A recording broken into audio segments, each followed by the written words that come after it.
What up, Fight World? It's your boy Ego, and I'm back with some more boxing. In this video, I'm going to talk about Danny Swift Garcia and also make my fight prediction for his upcoming fight March 15th against Mauricio Herrera. Now, initially, when this fight was first announced, I was probably a bit hard on it. And not to take any credit away from Mauricio Herrera, it's just not my ideal matchup. I think there's other fights that the inner boxing fan in me would rather see, and I think that's what it was. Kareem Mayfield, a fight with Lamont Peterson. They're also talking about him moving up to welterweight. His pop said that's not what they want to do. That's not their necessary course. But the more I thought about it, the more I realized that you got to give the man a break. These fighters are doing back-to-back fights, and Danny Garcia has had a tough schedule, especially for his age. If you look at him, he beat Nate Campbell, Kendall Holt when they were more relevant threats. And Kendall Holt, we know he has that monstrous power, so that's always a threat. That was before Lamont Peterson beat Kendall Holt. And beyond that, he fought Eric Morales for the title. So obviously, Eric Morales was the favorite in that fight. And then based on the rematch clause, he had to defend that title against Eric Morales and give him an opportunity to get it back. And he passed that test with flying colors, spun Morales around like Michael Jackson. Then, on last minute's notice, Lamont Peterson Amir Khan fight was scrapped. Amir Khan was supposed to go to welterweight after he defeated Danny Garcia. A lot of people gave Danny Garcia no shot. He was like, oh, he's too slow. Who is this? He's a nobody. He ain't fought nobody, whatever. And he upset Amir Khan, and that's when his career picked up at a rapid pace.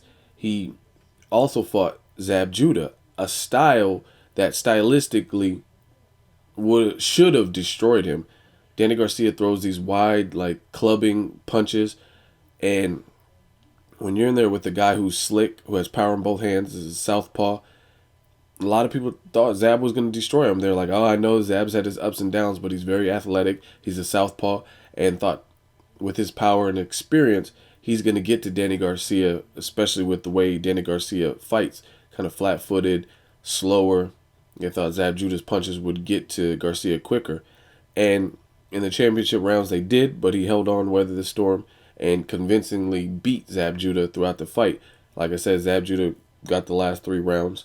Then there was a fighter named Lucas Matisse who had been walking everybody down. He showed Lamont Peterson no respect. He definitely showed Mike Dallas Jr. no respect. He had a good fight with Humberto Soto, but he was winning every round. Good fight with a Jose, but he was winning every round, even though Jose was showing how tough he was. And a lot of people said Danny Garcia won't fight this dude, just like they said Canelo will not get selected by Mayweather, and that wasn't the case. Danny Garcia fights him, and it turns out to be a different fight than a lot of people expected. I remember I projected Danny Garcia would win. People said I was an idiot. You're dumb. You don't know boxing. Lucas Matisse, he's a machine. He's going to destroy him.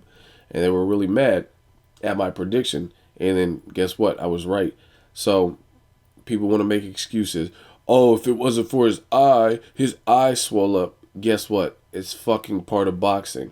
You have to weather the storm. I give Lucas Matisse credit for being a warrior and still trying, even though his eye was fucked up. But it's part of boxing, and it's not like Danny Garcia had a crowbar and hit Lucas Matisse and made his eye. His hands did that. So that's something you have to endure and weather. Danny Garcia had a vicious cut against Zab Judah in the championship round. So if Zab Judah was able to get him out of there and win the fight, then Danny Garcia can't be like, oh, if it weren't for that cut, he was winning. It's boxing. A lot of people want to say these what ifs, like, oh, what if Lucas's eye wasn't fucked up? Yeah, but it works both ways. Danny Garcia has had to endure early storms as well. Amir Khan looked very sharp in his fight with Danny Garcia early. Then he got his timing down and then end up hitting Amir Khan with something he couldn't recover from. And again, using the Zab Judah fight, he had that cut, and had he let it get to him, then he could have lost that fight. So that's my point. Now, with this fight, Mauricio Herrera, like I said, it's a good fight because he's had a tough schedule, and every fighter deserves a break. Deserves a break so him and his team can build Danny Garcia's brand. He also deserves a break so they can work on little things. within the camp, within game planning, and make him more of a complete fighter than whatever he is right now. So it's a good fight. And this quote unquote tune up fight is not even really a tune up fight. Mauricio Herrera is a veteran who beat Ruslan Provatnikov. So he's been in there with big punchers, Ruslan. He's been in there with Kareem Mayfield. He lost that fight. Mike Alvarado before Alvarado lost to Rios. He'd been in there with Mike Dallas Jr. So he's a credible veteran with solid names on his resume. And you could consider it a tune-up fight, which I think Danny Garcia will win this fight. But we can at least compare Danny Garcia's victory to like maybe a Kareem Mayfield. And Mauricio Herrera is tough. I don't see him getting stopped. And if Danny Garcia is able to stop Mauricio Herrera, then he will, to my knowledge, be the first person to do that. And I just listed some big punchers, so that will be impressive if Danny Garcia can put it all together and stop him, because Kareem Mayfield didn't stop Herrera, Ruslan didn't stop Herrera, Mike Alvarado didn't stop Herrera. So if Danny Garcia can do that and implement a game plan that gets Mauricio Herrera out of there, then that is impressive. And it's just a different type of puzzle. Again, Mauricio Herrera, tough veteran.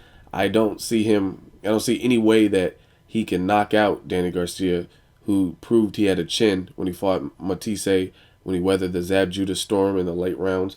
Danny Garcia looks like he has a sturdy chin, and Mauricio Herrera doesn't bring much punching power. I think his knockout ratio percentage is like 30%, 31%, something like that. Not that many knockouts, but it's a different type of puzzle. Mauricio Herrera is the Carlos Molina at 154, that type of fighter.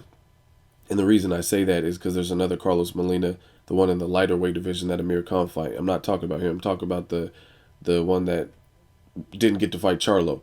You got guys like Carlos Molina. You got guys like Daniel Ponce de Leon. You got guys like Miguel Vasquez. It is very hard to look good against these different fighters. And where Herrera doesn't have power, he makes up for it by being crafty and being a veteran, having a chin, having that experience. So if Danny Garcia is not on his A game, then he could make Danny Garcia look really sloppy, which is, again, why this is a good fight. It's a good fight for a different reason. Lucas Matisse, it was a different fight. I thought somebody was going to get knocked out, be it Danny Garcia or Lucas Matisse. I said it was a 50-50 fight, but I chose Danny Garcia to win it. But I didn't think it would go the distance. So it's a different excitement. This, more of a chess match. I don't really see either person getting knocked out. Again, if Danny Garcia can knock out Herrera, who's never been knocked out, and face big punchers, I will be impressed. But definitely don't see Mauricio Herrera knocking out. If anyone gets a knockout or TKO stoppage, it'll be Danny Garcia. There's no way I could picture Herrera doing it. But it's a different puzzle. It's a more of a chess match. And will Danny Garcia look good in front of his people, in front of Puerto Ricans in Puerto Rico, against a guy who's hard to look good against? You got guys, like I said, Carlos Quintana, another person at 54. It's really hard to make a statement and look superb against these, because these guys are crafty and they're veterans. You watch the Mikey Garcia fight with Juan Carlos Burgos, another veteran in his respective division, and you can't say it was Mikey Garcia's best performance. He did what he could do to push the fight. He clearly won, and it was apparent Juan Carlos was content staying alive. But if Mauricio Herrera does that, then it could be the same type of outcome for Danny Garcia. So I'm anxious to see how Danny Garcia is going to figure out this puzzle, and I think it goes the distance. I see Danny Garcia winning a unanimous decision. I just see him doing more, putting punches together. He obviously has the power advantage, but I'm anxious to see how he's going to do it against a tough veteran. Like I said, Mikey Garcia did what he could do. He wasn't able to stop Juan Carlos Burgos, but it wasn't his best performance because Carlos Burgos knows how to stay alive. He's a veteran, and he brings that veteran experience. So I look kind of to make that comparison with Herrera versus Garcia. Garcia's been in there with his competition. Herrera's been in there with big punchers as well. So I'm anxious to see how he's going to do it and if my prediction is correct. And again, Herrera has a chance to win. It will be by outboxing and making Danny Garcia look like the weaknesses that people have pointed out: flat-footed, wild, clubbing, wide punches, and really just outboxing Danny Garcia. So Mauricio Herrera has a chance to pull off the upset. I'm riding with Danny Garcia on this. I think Danny Garcia will find a way to get it done. Leave a comment. Let me know what you guys think of this fight. Do you hate it? You love it? Who do you want to see Danny Garcia fight next? Leave a comment.